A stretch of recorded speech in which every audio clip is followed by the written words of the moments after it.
Eh bien, au moment où je vous parle, Air Austral et Air Madagascar sont sur le point de se marier, j'allais dire, de se marier définitivement, si vous me permettez l'expression. Les fiançailles sont nées il y a très longtemps, ça a duré plusieurs mois entre le rapprochement entre les deux compagnies et les différentes étapes d'accords financiers, capitalistiques, d'accords sur le management, d'accords sur l'apport d'Air Austral en termes techniques, notamment et managérial aussi, et organisationnel et logistique à sa sœur et consoeur malgache, jusqu'à cette signature définitive qui tarde un peu, tout le monde étant un peu fébrile, et les équipes d'Air Austral étant sur le départ pour Madagascar sans être absolument sûr que la signature ait lieu comme il est prévu. En tout cas, ce qu'il faut retenir, c'est que, bien sûr, Air Austral fait face à ses engagements, honore ses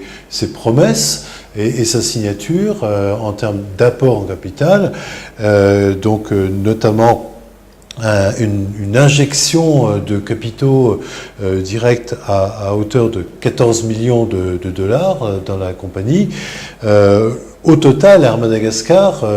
va recevoir une dot de mariage de 40 millions de dollars qui va lui permettre non seulement de se remettre à flot, mais également de moderniser l'ensemble de ses process, de son organisation, de son image, de son fonctionnement, et ça va aller beaucoup mieux, ça va être beaucoup plus efficace.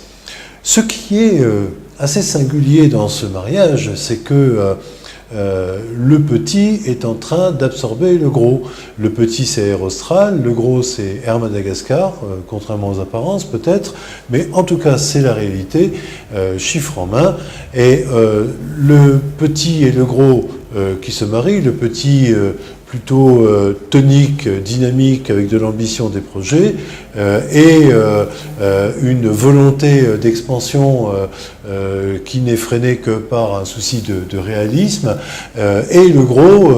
malade, un peu, passez-moi l'expression, battant de l'aile, et le mariage des deux devrait donner de bons résultats. En tout cas, c'est ce que les promis